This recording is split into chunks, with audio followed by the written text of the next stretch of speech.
Hello friends, welcome to my YouTube channel HHS classes में आप सभी लोगों का स्वागत है। तो आज के इस वीडियो में आज की जो आपकी क्लास होने वाली है वो पॉलिटी की क्लास होगी। ठीक है, इसके पहले मैंने पॉलिटी की बहुत सारी क्लासेस बनाई है, तो आप जाके वीडियो देख सकते हैं। तो आपका भाग चल रहा था संविधान के भाग 1 को मैं पढ़ा चुकी हूँ और संविधान के भाग 2 को आज मैं पढ़ाने वाली हूँ। ठीक है, तो देखते हैं कि भारतीय संविधान का जो भाग 2 है उसमें क्या है। ठीक है, तो आपको पता है, मैंने बताया है कि भारतीय संविधान में टोटल 22 भाग हैं और 395 आर्टिकल्स हैं। मैं पहले बता चुकी हूँ, जिसमें से एक भाग आपका कंप्लीट हो चुका है और अब आज हम दूसरा भाग पढ़ने वाले हैं, भाग 2।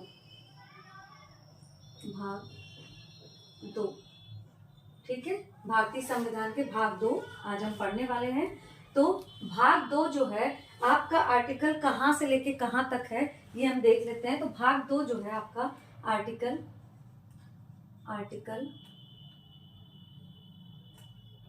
5 से लेके 11 तक है। आर्टिकल 5 से लेके 11 तक है भाग 2। ठीक है, अब देखते हैं कि भाग 2 किससे संबंधित है। तो भाग 2 आपका किससे संबंधित है, तो नागरिकता से संबंधित है। नागरिकता से संबंधित है आपका भाग 2।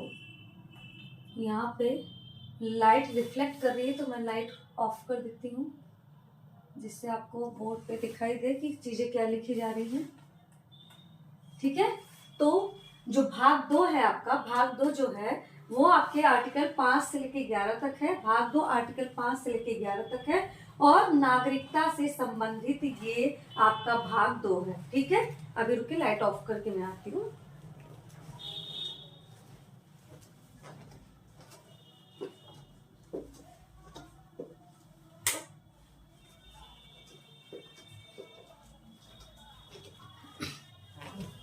तो चलिए भाग 2 में हम देखते हैं भाग 2 में क्या क्या है।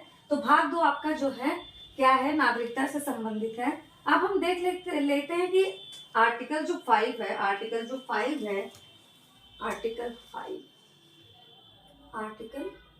5 उसमें क्या है। तो आर्टिकल 5 किससे संबंधित है ये हम देखेंगे। आर्टिकल 5, ठीक है, आर्टिकल 5 में क्या है। तो आपके आर्टिकल 5 में क्या है, आर्टिकल 5 में ये दिया गया है कि नागरिकता मतलब क्या है। नागरिकता ये है कि नागरिकता किन किन शर्तों पे दी जा सकती है। ठीक है, नागरिकता किन किन शर्तों पे दी जा सकती है या किन किन शर्तों पे छीनी जा सकती है, इसके बारे में ही चर्चा है इसमें। ठीक है, तो आर्टिकल 5 में देखते हैं कि किन किन शर्तों में आपकी नागरिकता रह सकती है। तो आपका नागरिकता किन किन शर्तों पर रह सकता है। प्रारंभ से नागरिकता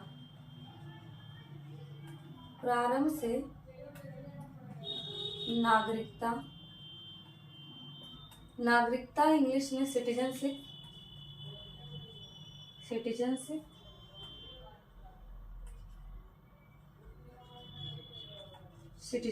ठीक है, तो प्रारंभ से नागरिकता का मतलब क्या है। प्रारंभ से नागरिकता यानी 26 जनवरी 1950 जब हमारा संविधान लागू हो गया, यदि तब तक आप भारत में ही रहते हैं, उस वक्त आप भारत में, यानी संविधान लागू होने के बाद यदि आप भारत में हैं तो आपकी नागरिकता रहेगी, आपकी नागरिकता खत्म नहीं होगी। ठीक है, देखिए, प्रारंभ से नागरिकता यानी 26 जनवरी 1950 तक यदि आप भारत में रहें तो नागरिकता रहेगी। ठीक है, तो नागरिकता रहेगी यदि आप 26 जनवरी 1950 से भारत में रहने लगे हों। ठीक है, तो 26 जनवरी 1950 से यदि आप भारत में रहने लगे हों तो आपकी नागरिकता रहेगी। ठीक है, दूसरा क्या है, आर्टिकल 6। आर्टिकल नंबर 6 आपका क्या है, क्या कहता है वो, आर्टिकल नंबर 6 क्या कहता है। तो आपका आर्टिकल नंबर 6 कहता है यदि आप पाकिस्तान चले गए हैं, पाकिस्तान चले गए हैं और इंडिया वापस आना चाहते हैं, इंडिया वापस आना चाहते हैं, तो ये 19 जुलाई 1948 तक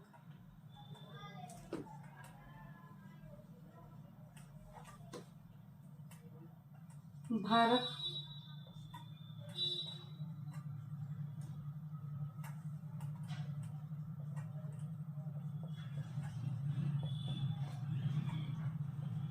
उसके बाद आते हैं तो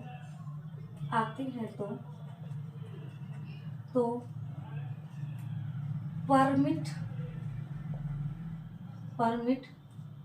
रूल लगेगा। तो देखिए आपका आर्टिकल 6 क्या कहता है। आर्टिकल 6 ये कहता है कि यदि कोई व्यक्ति पाकिस्तान चला गया है, अब वो पाकिस्तान से भारत में आना चाहता है, ठीक है, वो पाकिस्तान से भारत में आना चाहता है, तो उसके लिए क्या करना पड़ेगा। यदि कोई व्यक्ति पाकिस्तान चला गया और पाकिस्तान से भारत में आना चाहता है, तो वो 19 जुलाई 1948 तक यदि वो भारत में आ जाता है, तो तब तो उस पर परमिट रूल लागू नहीं होगा। लेकिन अगर वो 19 जुलाई 1948 के बाद भारत आता है, तब उस पर परमिट रूल लागू होगा, ठीक है, परमिट रूल लागू होगा यदि कोई व्यक्ति 19 जुलाई 1948 के बाद भारत में आता है। तो ये जो परमिट रूल जो होता है वो 6 महीने तक होता है, ठीक है, 6 मंथ। यदि आप भारत में आना चाहते हैं 19 जुलाई 1948 के बाद, तो क्या करना पड़ेगा आपको, तो आपको परमिट रूल लेना पड़ेगा, यानी परमिशन लेना पड़ेगा, ठीक है, आप पे परमिट रूल लागू होगा, आपको परमिशन लेना होगा। तो परमिशन के लिए क्या करना पड़ेगा कि आपको फॉर्म भरना पड़ेगा और 6 महीने तक इंतजार करना पड़ेगा, और 6 महीने के बाद ही आपको क्या मिलेगा, परमिशन मिलेगा भारत में आने का और यहाँ की नागरिकता लेने का, ठीक है। तो समझ गए। 6 में क्या है, 6 में आपका परमिट रूल है। क्वेश्चन पूछता है कि परमिट रूल किस में दिया गया है, किस आर्टिकल में दिया गया है, तो परमिट रूल जो है आपका आर्टिकल 6 में दिया गया है, परमिट रूल आर्टिकल 6 में दिया गया है। इसमें यही कंडीशन है कि यदि आप पाकिस्तान चले गए हैं, यदि आपका मन हो कि हम पाकिस्तान में जाए, क्या पता पाकिस्तान बहुत ही अच्छा देश हो, भारत अच्छा देश नहीं हो, तो कुछ लोग पाकिस्तान चले गए होंगे, वहां देख के उनको पता चल गया होगा कि भैया वो पाकिस्तान में रह सकते हैं कि नहीं रह सकते हैं, तो इस चीज से वो क्या है, भारत में आना चाहेंगे, भारत की नागरिकता लेना चाहेंगे। तो इसके लिए क्या होगा, नियम ये है कि 19 जुलाई 1948 तक यदि वो भारत में आ जाते हैं तब तो चलो ठीक है, नहीं तो उनको परमिट रूल उन पे लागू होगा, उनको परमिशन लेना पड़ेगा और 6 महीने तक इंतजार भी करना पड़ेगा, ठीक है। अब आर्टिकल 7 देखते हैं। आर्टिकल 7 में क्या है भैया, देखते हैं, ठीक है। अब आर्टिकल 7 में कहानी दरअसल ये है कि यदि कोई व्यक्ति इंडिया का है, अब वो पाकिस्तान चला गया है, ठीक है, अब वो पाकिस्तान चला गया है और पाकिस्तान से भारत में आना चाहता है, ठीक है। यदि कोई व्यक्ति पाकिस्तान चला गया है और पाकिस्तान से वो भारत में आना चाहता है, यहाँ क्या है कि पाकिस्तान नहीं, सुनिए फिर से, यहाँ पे क्या है कि अगर पाकिस्तान चला गया है तो भारत में आना चाहता है, तो उसके ऊपर ये नियम लागू होंगे। लेकिन कहानी दरअसल यहाँ पे ये है कि जो व्यक्ति भारत से पाकिस्तान तो गए, भारत से पाकिस्तान चले गए, लेकिन अब वो बेचारे वहां जाके क्या है, बोर हो चुके हैं, तो अब वो पाकिस्तान से भारत में आना चाहते हैं, अभी जो व्यक्ति पाकिस्तान से मतलब भारत से पाकिस्तान गए थे, वो कब गए थे, जो व्यक्ति पाकिस्तान से, जो नागरिक पाकिस्तान से भारत से पाकिस्तान गया था, वो कब गया था। कहानी दरअसल ये है कि 1 मार्च की बात है, 1 मार्च 1947। अब आप बताइए कि 1 मार्च 1947 तक भारत क्या आजाद हुआ था, नहीं हुआ था, है ना। 1 मार्च 1947 तक भारत आजाद नहीं हुआ था।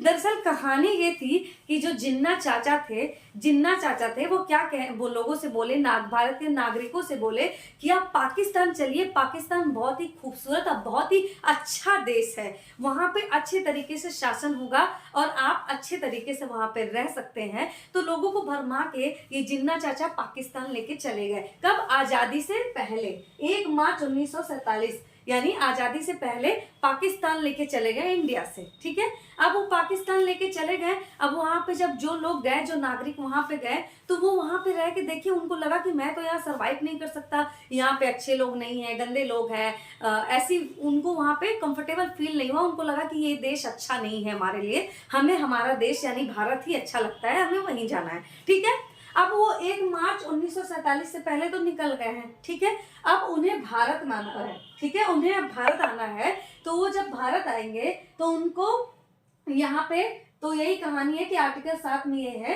कि पाकिस्तान, भारत से पाकिस्तान गए और पाकिस्तान से भारत आए। और पाकिस्तान कब गए थे? 1 मार्च 1947, यानी आजादी के पहले चले गए थे।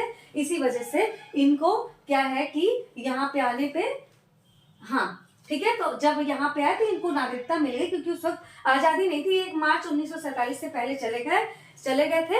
और ये सब नियम जो फुलफिल करते, या 26 जनवरी 1950 तक वो भारत में आ जाए, या तो 19 जुलाई 1948 तक जो नियम थे उसके पहले पहले ये भारत आ जाते, तो इनको भी नागरिकता इनकी रहेगी, समाप्त नहीं होगी। ठीक है, अब देखिए आर्टिकल 8। वैसे ये 6 और 7 जो है, अब आर्टिकल वो मायने नहीं रखता। 6 और 7 अब खत्म हो चुका है, क्योंकि अब ना तो कोई आसानी से पाकिस्तान जा सकता है, ना कोई आसानी से भारत आ सकता है, क्योंकि वो कहानी खत्म हो चुकी है। अब अगर आप सोचे कि पाकिस्तान में हम जाके रहने लगे फिर आसानी से भारत में आ जाएंगे, तो वो कहानी अब खत्म हो चुकी है। इसीलिए आर्टिकल 6 और 7 अब उसकी वैल्यू नहीं है, वो अब खत्म हो चुका है। ठीक है, अब देखते हैं मेन क्या है, इंपॉर्टेंट क्या है। इंपॉर्टेंट है आपका आर्टिकल 8। आर्टिकल 8 इंपॉर्टेंट है किस दृष्टि से? हम देखते ये हैं कि यदि कोई भारत का नागरिक जो है वो क्या है, विदेश जाना चाहता है, विदेश में भ्रमण करना चाहता है या फिर घूमना चाहता है, तो वो विदेश जाए, वो बेशक वहां पे घूमे। ठीक है, विदेश जा भी सकता है, घूम भी सकता है। ठीक है, और वहां पे शादी भी कर सकता है। ठीक है, नौकरी भी कर सकता है, शादी भी कर सकता है, सब कुछ कर सकता है। ठीक है, और वहां पे देखिए, यदि आर्टिकल 8 में क्या है, आर्टिकल 8 में ये है कि विदेश का भ्रमण कर सकते हैं, विदेश भ्रमण कर सकते हैं, नौकरी कर सकते हैं, लोग नौकरी करने नहीं जाते विदेशों में, नौकरी कर सकते हैं, शादी यानी विवाह भी कर सकते हैं। ठीक है, यदि कोई व्यक्ति विदेश जाता है और वहां विदेश में घूम सकता है, विदेश में भ्रमण कर सकता है, विदेश में नौकरी कर सकता है, विदेश में शादी भी कर सकता है। लोग शादी करते नहीं, इंटरनेशनल विवाह नहीं कर देते लोग। ठीक है, तो शादी भी करते हैं। तो आर्टिकल 8 में चर्चा यही है कि भैया आप ऐसा है कि विदेश जाना चाहते हैं तो जाइए, विदेश में घूमना चाहते हैं तो घूमिए भी, विदेश में नौकरी करना चाहते हैं तो वो भी करिए, और शादी करना चाहते हैं तो वो भी कर लीजिए। आपकी नागरिकता खत्म नहीं होगी, आपकी नागरिकता रहेगी। ठीक है, आर्टिकल 8 यही कहता है। अब आर्टिकल 9 क्या कहता है? आर्टिकल 9 क्या कहता है? आर्टिकल 9 क्या कहता है? आर्टिकल 9 कहता है आपका, आर्टिकल 9 कहता है कि आप विदेश में भ्रमण करिए, कोई दिक्कत नहीं है, विदेश में नौकरी करिए, इससे भी कोई दिक्कत नहीं है, विदेश में शादी करिए, उससे तो बिल्कुल ही कोई दिक्कत नहीं है। लेकिन यदि आप विदेश गए और वहां की नागरिकता लिए, तो भैया आपकी नागरिकता भारत से खत्म हो जाएगी। ठीक है, समझ गए ना? यदि आप विदेश में जाते हैं और वहां की नागरिकता ले लेते हैं, तो आपका नागरिकता भारत से खत्म हो जाएगा। ठीक है, देखिए यहाँ पे, यदि विदेश की नागरिकता लिए तो भारत की नागरिकता समाप्त हो जाएगी, समाप्त हो जाएगी, समाप्त हो जाएगी। समझ गए? तो कहने का मतलब ये है कि आर्टिकल 9 ये कहता है, आर्टिकल 8 तो कहता है भैया आप विदेश में जाइए, बढ़िया अच्छी बात है, विदेश में जाइए, कमाइए, बहुत अच्छी बात है, घूमिए, ये भी बहुत अच्छी बात है, शादी भी कर लीजिए। लेकिन आर्टिकल 9 कहता है कि आप विदेश में ये सब मौज मस्ती कर सकते हैं, लेकिन अगर विदेश की नागरिकता जैसे ही आप लेंगे, विदेश की नागरिकता आप जैसे ही लेंगे, आपकी नागरिकता भारत से समाप्त हो जाएगी। आर्टिकल 9 ये कहता है। क्वेश्चन पूछ सकता है कि भारत की नागरिकता, विदेश की नागरिकता यदि लेते हैं तो भारत की नागरिकता समाप्त हो जाती है, इसका उल्लेख किस आर्टिकल में है? तो आर्टिकल 9 में इसका उल्लेख है, इसकी चर्चा है। ठीक है, अब आर्टिकल 9 भी हम पढ़ चुके हैं। अब आर्टिकल 10 देखते हैं। आर्टिकल 10, आर्टिकल नंबर 10 या अनुच्छेद 10 देखते हैं। तो अनुच्छेद 10 में क्या है?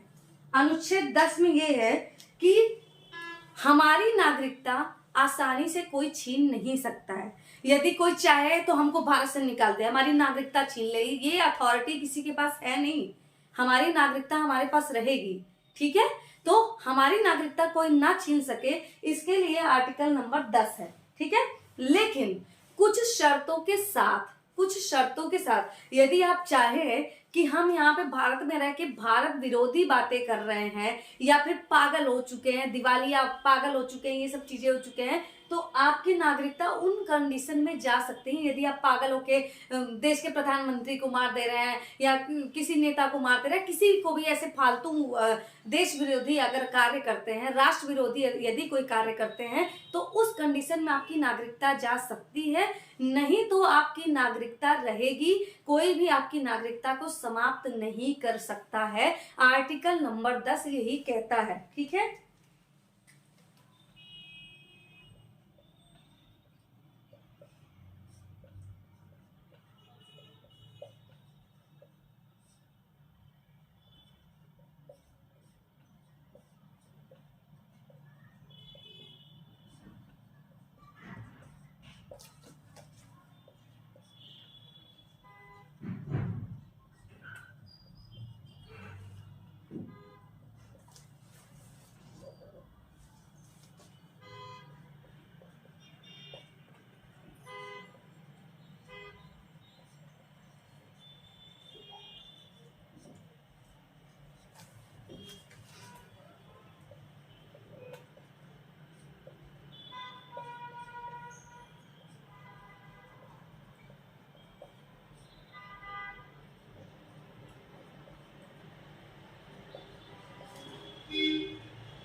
ठीक है, तो देखिए आर्टिकल नंबर 10 कहता है, आर्टिकल नंबर 10 कहता है कि आपकी नागरिकता कोई समाप्त नहीं कर सकता है। आपकी नागरिकता कोई समाप्त नहीं कर सकता है, लेकिन कुछ शर्तों पर समाप्त की जा सकती है। जैसे यदि आप पागल हो गए, यदि आप पागल हो गए तब, और या तो राष्ट्र विरोधी कोई गतिविधि करते हैं, तब आपकी नागरिकता समाप्त की जा सकती है। ठीक है, अब आर्टिकल नंबर 11 देखते हैं। आर्टिकल नंबर 11 देखते हैं।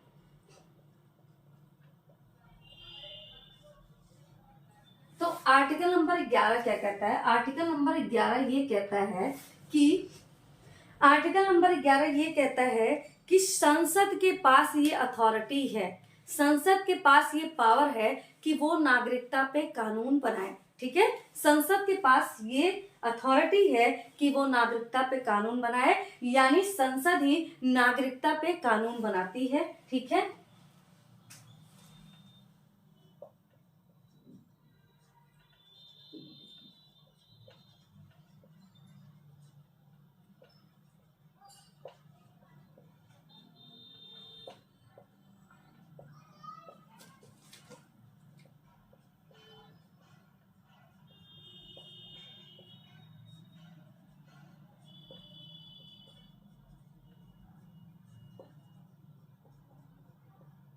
ठीक है, तो संसद के पास यह पावर है कि वह नागरिकता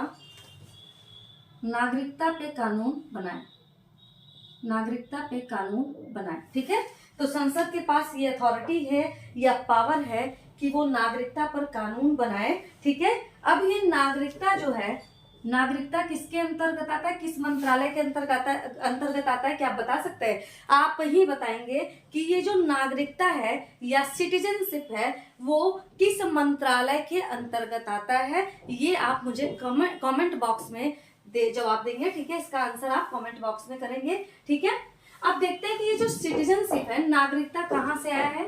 ब्रिटेन से। यहाँ पे जगह तो नहीं है तो यहीं पे लिख देती हूँ मैं, ब्रिटेन से नागरिकता ली गई है, ब्रिटेन से नागरिकता ली गई है। ठीक है, देखिए ब्रिटेन से नागरिकता ली गई है। ठीक है, तो नागरिकता किस मंत्रालय के अंतर्गत आता है, आप ये मुझे कमेंट करके बताएंगे। और नागरिकता संबंधित पहला कानून कब बना था? तो नागरिकता संबंधित पहला जो कानून बना था वो कब बना था?